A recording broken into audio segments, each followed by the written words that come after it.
नमस्कार। आज हम संस्कृत का एक टॉपिक है संधि, उसके बारे में पढ़ेंगे, जो कि बहुत ही एक महत्वपूर्ण टॉपिक है आपके लिए। तो देखो, संधि होती क्या है। संधि में क्या होता है, देखो दो वर्ण आपस में मिलते हैं और मिलने से क्या एक नया वर्ण बनता है, वही क्या कहलाती है, संधि कहलाती है। जैसे ये ए है, एक स्वर है, और ये भी एक स्वर है ए। इन दो स्वरों से मिलकर जब ये आपस में मिलेंगे तो एक नया स्वर उत्पन्न होगा। तो क्या बनेगा, वो आ बनेगा। तो ये क्या है, आ, ये क्या है, संधि। ठीक है, तो इसकी परिभाषा वही कि दो वर्णों के परस्पर मेल को क्या कहते हैं, संधि कहते हैं। यानी कि जब दो वर्ण आपस में मिलेंगे, ये दो वर्ण है ई और ई, ये दो वर्ण आपस में मिलेंगे तो ये मिलकर एक नया जो बनेगा वो क्या है, संधि। ठीक है, अब संधि के पार्ट। संधि कितने प्रकार की होती है, संधि तीन प्रकार की होती है। कितने प्रकार की होती है, प्रकार। संधि के कितने प्रकार होते हैं, तीन प्रकार होते हैं। यानी कि संधि के तीन पार्ट होते हैं। कौन कौन से होते हैं, सबसे पहला है देखो स्वर संधि। स्वर संधि, स्वर संधि को हम अनुसंधि भी कहते हैं। अनुसंधि इसलिए कहते हैं क्योंकि इसमें ऐसे लेकर च तक जो वर्ण है वो ही आते हैं, इसलिए इसका नाम क्या रख दिया, अनुसंधि। दूसरा है देखो, दूसरी जो संधि है हमारी वो है व्यंजन संधि। व्यंजन संधि, जिसको हम दूसरा रूप देते हैं तो वो उसको बोलते हैं हल संधि। तीसरी जो है संधि वो है विसर्ग संधि।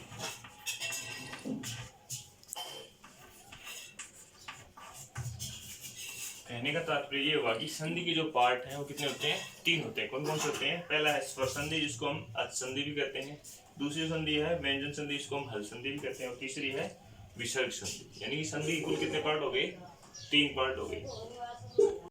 अब देखो स्वर संधि, सबसे पहला पार्ट क्या है संधि का, स्वर संधि। स्वर संधि की डेफिनेशन क्या होती है, देखो कि जब दो स्वर आपस में मिलेंगे और मिलने से जो नया एक स्वर बनेगा, जो परिवर्तन होगा, उसी क्या बोलते हैं, स्वर संधि बोलते हैं। जैसे ए जमा में आ, यानी कि ये जो प्लस है ना, ये जो प्लस, ये संस्कृत में इसको क्या कहा जाता है, या तो जमा या फिर इसको धन कहा जाता है। इसलिए मैं बोल रहा हूँ बार बार भी जमा या धन। यानी कि ए जमा में आ बराबर क्या बनता है, आ।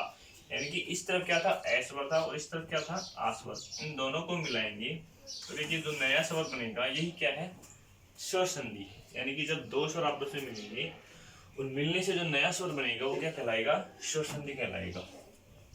स्वर संधि असंधि क्यों कहते हैं, क्योंकि देखो इसमें ऐसे लेकर चैतक वर्ण, यानी कि महर्षि पाणिनि हमारे व्याकरण के रचयिता थे, उन्होंने बताया था कि स्वर संधि को असंधि भी बोलते हैं। इसलिए बोलते हैं क्योंकि देखो इसमें ऐसे लेकर चैतक वर्ण आते हैं। यानी कि माहेश्वरी सूत्रों में ऐसे लेकर चैतक वर्ण जो नौ जो अच है, ये वर्ण देखो ए ई उ री ली ए ओ ई औ, ये जो नौ है ये अच है।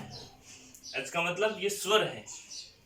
तो महर्षि पाणिनि है वो क्या मानते हैं, स्वरों की संख्या कितने मानते हैं, 9 ही मानते हैं। हमारी व्याकरण की जो रचयिता है पाणिनि, वो हमारे जो स्वर हैं, जो अच, उनकी कितनी संख्या मानते हैं, 9 ही मानते हैं। और वैसे स्वर कुल कितने होते हैं, 13 होते हैं, लेकिन अच जो है वो कितने हैं, कुल 9 ही है। तो स्वर संधि के जब दो स्वर आपस से मिलेंगे और मिलने से जो नया परिवर्तन होगा उसे क्या कहेंगे, हम स्वर संधि कहेंगे। और अच कितने होते हैं, 9 होते हैं। अच कुल कितने होते हैं, अच 9। तो इन 9 अचों के बारे में हम पूरी संधि में पढ़ेंगे। इसमें स्वर संधि में ए ई उ री ली ए ओ आई ओ। अब इसे देखना पड़ेगा हमें, लरी का दीर्घ रूप नहीं होता है। अब देखो स्वर संधि के उपभेद। अब स्वर संधि में हमें सबसे पहले क्या पढ़ना है, इसके उपभेद पढ़ेंगे। इसमें उपभेद में कौन कौन से इसके उपभेद, देखो सबसे पहले आएगा इसमें दीर्घ संधि, फिर गुण संधि, फिर वर्धी संधि, फिर यण संधि, फिर आदि संधि। वैसे देखो इसमें इसके 7 रूप होते हैं। स्वर संधि के ही कितने उपभेद होते हैं? 7 होते हैं।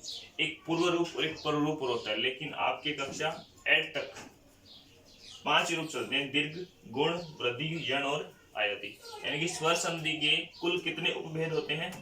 5 होते हैं। कौन कौन से? दीर्घ संधि, गुण संधि, वृद्धि संधि, यण संधि और आयति संधि। अंडरस्टूड? यानी कि स्वर संधि किसे कहते हैं? दो स्वरों के मेल से जो परिवर्तन होता है उसे क्या कहते हैं? स्वर संधि कहते हैं।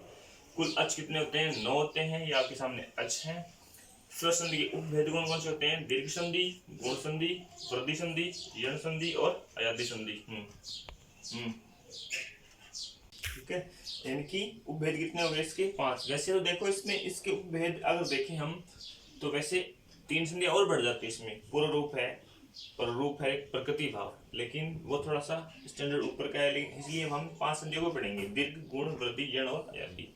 तो आज हम सब इतना ही पढ़ेंगे। हमने क्या पढ़ा है देखो, सबसे पहले हमने पढ़ा संधि। संधि की डेफिनेशन क्या है?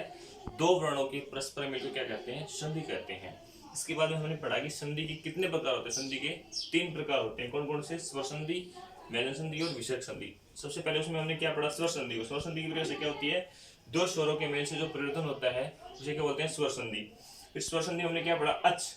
अच कुल कितने होते हैं? 9 होते हैं। ये आपके सामने है अच। फिर इसमें हमने क्या पढ़ा? अच संधि के यानी स्वर संधि के उपभेद कौन कौन से हैं? दीर्घ, गुण, वृद्धि, यण और आयति। ठीक है, अब हम कल क्या पढ़ेंगे? सबसे पहले क्या पढ़ेंगे? दीर्घ संधि। इसके नियम पढ़ेंगे और इसके उदाहरण पढ़ेंगे। ये आपको होमवर्क आपकी नोटबुक में उतारना है, साथ साथ में उतारते रहिए, साथ में इसको याद भी करना है। धन्यवाद।